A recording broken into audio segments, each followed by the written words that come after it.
You think you know Gulliver's Travels? A giant pin to the ground, children's adventures, cheerful cartoons. But that version is a carefully staged lie. You've been sold the wrapping paper but forgotten the ticking bomb inside. It's a literary weapon forged from political rage and despair. Forget the watered-down versions. Here's the real Gulliver, by Jonathan Swift. Brutal, uncompromising, and deeply unsettling. Underneath the surface of Gulliver's adventures, there's a biting critique. Swift, a master of mockery, dissects society with sharp wit. Each journey takes down human arrogance, questions our nature, and makes us face our own ridiculousness. This masterpiece isn't just a fantasy, it's a chilling warning. Get ready, the real journey starts now. To understand Gulliver's Travels, you first need to understand its creator, Jonathan Swift. Born in Dublin, Dean of St. Patrick's, he was both a churchman and a sharp satirist.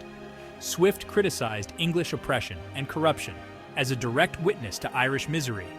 His satire, wrapped in absurdity, hid a strong poison under the guise of a fairy tale. Gulliver became his most famous mask, revealing a truth that was too bitter to just say out loud. To really get the wild heart of Gulliver's Travels, we first need to understand the person who wrote it, Jonathan Swift. Born in Dublin in 1667, Swift was a man full of opposites. He was a church leader, but also a writer who liked to stir things up. His anger and frustration came from what he saw happening in Irish politics and all the unfair things in society. Gulliver's Travels came from his anger and his sharp way of looking at people, using humor to make strong points. He was a man who wore many hats, and Gulliver became his most famous and lasting fake name, a way for him to speak truths that were too hard to say directly. Gulliver's first trip takes us to a world that is both real and symbolic. After a shipwreck, he wakes up as a prisoner of the Lilliputians, a tiny but well-organized people. Tied up with tiny threads, Gulliver becomes a giant with no power, turned into just a political pawn. The Lilliputians talk about what to do with him, turning his strength into a weapon for their country. But in this funny world, even a giant can be brought down by the small-mindedness and sneaky plans of the tiniest people.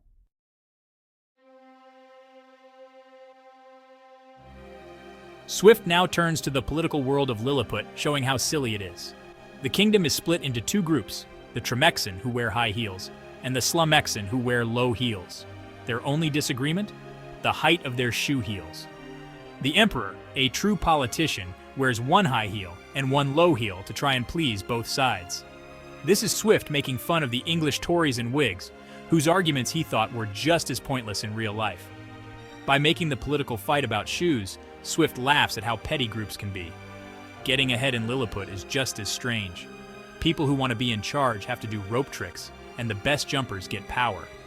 Swift makes fun of the way people at court flatter and do dangerous things, where being good at your job or being honest doesn't matter. Gulliver, who always just watches, describes these customs as if they're totally normal, which makes the joke even funnier. Swift shows a world where politics is driven by fashion and who you know, not by good sense. The Lilliputians are so caught up in their small arguments that they can't see how silly they are. In Swift's eyes, Lilliput is a perfect tiny picture of the English court, where looks are more important than what's real. The future of a country, he suggests, can depend on the most ridiculous little differences.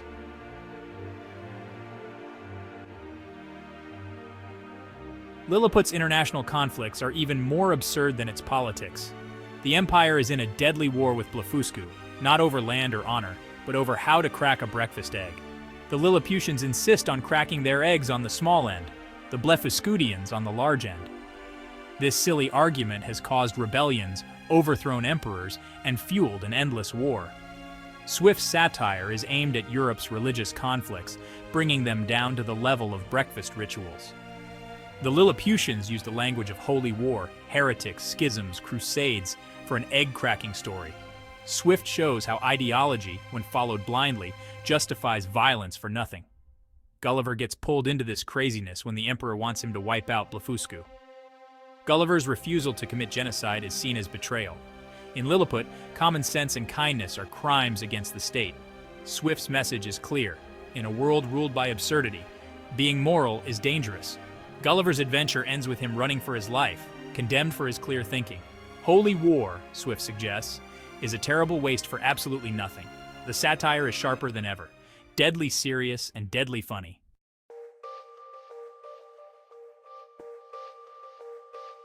Swift turns the tables in the second part of Gulliver's travels. Now Gulliver is tiny in Brobdingnag, a land of giants.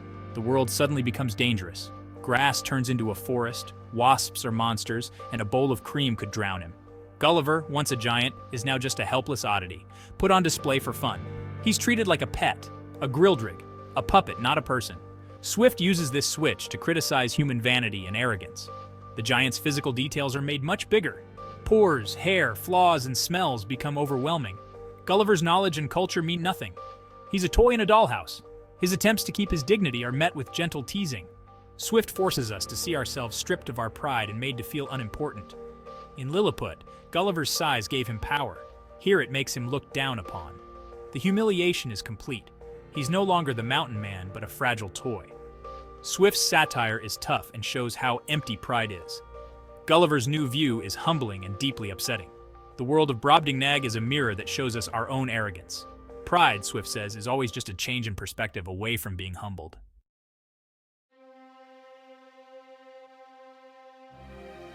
At the court of Brobdingnag, Gulliver tries to impress the king with stories of England's greatness. He brags about their politics, laws, history, and military might, sure that his home country is the best. The king listens, but he's shocked by what he hears. From a giant's point of view, European civilization is a mess of bad behavior, fighting, and silly ideas. Lawyers are seen as people paid to twist the truth, politicians as schemers and flatterers. Gulliver's pride starts to fall apart as the king questions everything he says. The turning point comes when Gulliver offers to teach the king about gunpowder and cannons. The king pulls back in horror, saying no to such devilish inventions. He calls Gulliver's people the most evil race of hateful little bugs on earth. Swift gives his harshest judgment. It's not Gulliver who is small, but the moral standing of his whole civilization. The king of Brobdingnag becomes Swift's voice of reason, showing the truth about European ideas. Gulliver's pride is broken, his civilization shown for what it really is. Swift's satire is complete, a harsh mirror held up to society.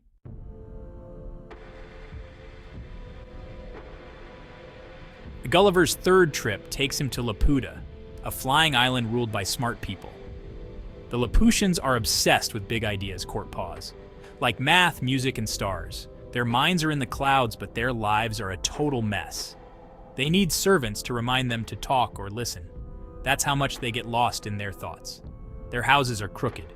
Their clothes don't fit right. They don't like practical skills. Swift makes fun of how proud the smart people are, chasing knowledge just for the sake of it. The Laputians' food is cut into geometric shapes and their language is hard to understand. Here, science is separate from real life and smarts are separate from wisdom. The flying island itself is like a symbol, a society that's literally disconnected. The king rules the land below with cold, theoretical power, blocking sun and rain or crushing cities. Swift warns that being smart without caring about others leads to being a tyrant. The Laputians are not just silly, they are dangerous. Swift's satire hits hard. Knowledge without kindness is a dead end. Gulliver visits the Grand Academy of Legado, where projectors are doing crazy experiments, trying to get sunbeams from cucumbers, turning ice into gunpowder, or building a house from the roof down. He's shown a machine that supposedly makes books by chance, replacing human creativity with mechanics. Meanwhile, the country is falling apart because science that's not connected to common sense leads to ruin. Gulliver's last trip takes him to a faraway island, where he meets the Houyhnhnms, horses that are smart and good. Their society, which is built on good sense and truth, has no lies, no evil, and no desire for power. Gulliver is amazed, learns their language, and tries to explain people. But the Houyhnhnms are confused by our bad habits. In this perfect place, Gulliver finds peace and dreams of being as perfect as them, judging humans by how much sense they make. The Yahoos are disgusting, wild, and animal-like creatures, driven by greed, lust, and violence. They fight over shiny stones, hoard food, and do gross things. Underneath the dirt, they look like humans. Gulliver realizes they are a rough reflection of humanity, stripped of all civilization. Swift holds up a dark mirror to our species, showing that civilization is just a thin layer over our wild nature. The mirror is shown, and the reflection is a monster. When Gulliver sees the Yahoos, he doesn't just see gross animals. He sees himself. He sees all of humanity. He sees our greed, our anger, our nastiness, and our stupidity. He sees how we try to act civilized, but deep down, we're just like those Yahoos. This makes Gulliver feel terrible. He's so ashamed of being human that he wants to stay with the Houyhnhnms forever. He tries to act like them, to be as smart and good as they are. But he can't. He's still a human, and he's stuck with all the bad things that come with it. The Houyhnhnms, in their wisdom, decide that Gulliver can't stay. Even though he's different from the Yahoos, he's still too much like them. He's a human, and that means he's flawed. So Gulliver is sent back to his own world, but he's not the same. He can't stand being around other humans anymore. He sees them all as Yahoos, and he'd rather spend his time with horses. We don't come back from our travels with wonders, but with the weight of Swift's judgment. His work isn't a heartwarming story, but a scary mirror that shows our human weaknesses. Swift takes apart our ego by showing our petty politics, our crazy ideas, and the animal under our civilized outside. Gulliver's Travels lives on as a harsh satire that is still important today. Swift doesn't give answers, just an honest mirror. It's up to us to decide who we want to be.